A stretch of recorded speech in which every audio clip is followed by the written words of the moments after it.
In regard of the impact physical activities have on your testosterone levels, there are three kinds: testosterone neutral, testosterone unfriendly, and testosterone friendly. In this video, we will discuss the nature of those main groups. Then we will dive into the one which has the most promoting effects on testosterone and discuss optimal parameterization. Let's get started with the first group. If we classify rather passive activities as yoga, stretching, etc. as physical activities, then I would say that this group of physical activities are rather neutral in effect on your testosterone levels. At least they don't have a direct effect on your T levels. However, they might indirectly help with reducing stress, especially if the breathing component is done properly. Now to the second group, activities which are not too testosterone friendly share something in common. They are lower in intensity as using just body weight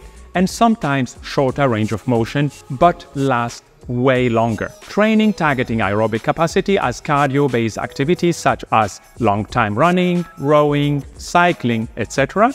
are not the best things you can do to promote your testosterone levels. As with any training, those activities have an impact on your cortisol. However, they don't have any promoting impact on androgen levels, including testosterone. After the activity, you are left to cortisol alone. Testosterone is inversely correlated to cortisol. The longer your sessions are, the more catabolic environment you create and the lower your testosterone will become.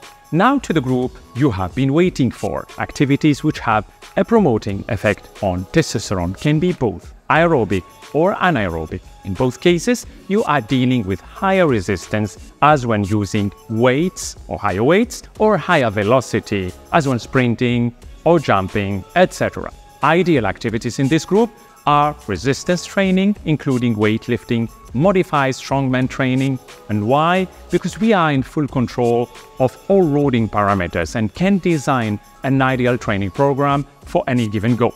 Also, explosive exercises such as Olympic lifting, plyometrics, or sprints are all great to boost testosterone levels. But as always, the devil is in the details. Doing the right training style is not a guarantee for higher testosterone levels. Some people adopt the mindset of the more they do, the better it is. They can get addicted to training every day for 2 hours or more, seeking for the hormonal boost and the pump. This cannot be farther from the truth. If you overdo your training by exercising too long, then you end up by decreasing your testosterone rather rapidly. Same applies to people who underexpose using warm-up weights or thin their workouts down with cell phone use. So what is a good regimen to hit the sweet spot for optimal testosterone levels? All of those testosterone promoting activities share something in common. They recruit more muscle fibers and neurons due to the higher tension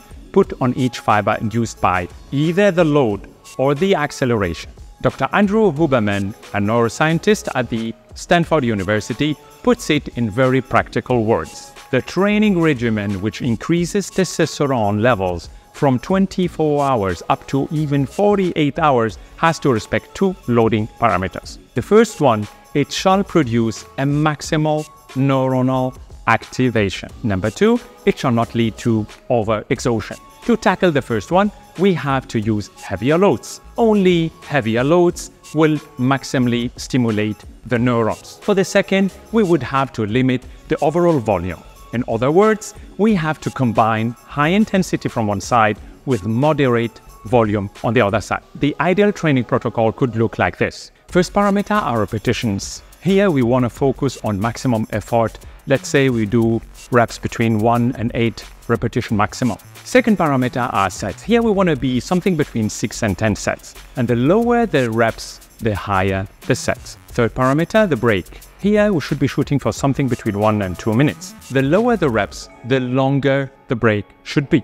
Parameter number 4, the overall volume. We should be finishing our workout under 60 minutes. Last thing here is our movements are executed without going to failure. Means you should execute the targeted rep count with perfect form without being able to do more reps than that.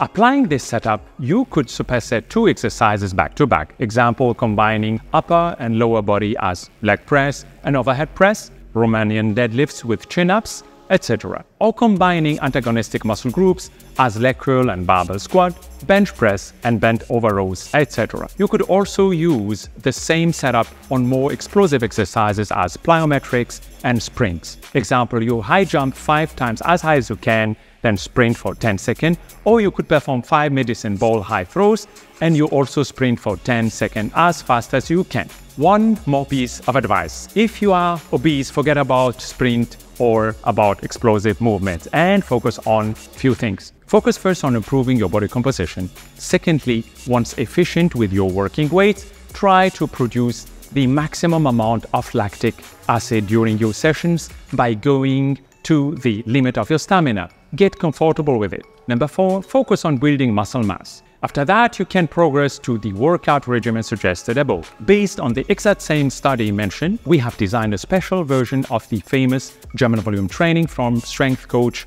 extraordinaire Charles Poliquin and baptized it the TGVT, which is a testosterone-friendly version of the German volume training, which Charles made famous. The TGVT can be purchased on our website, and as a loyal subscriber, you get 20% off. If you like this content, then we have plenty more on our channel, so please like and subscribe to see more of our content in the future. Thank you for watching.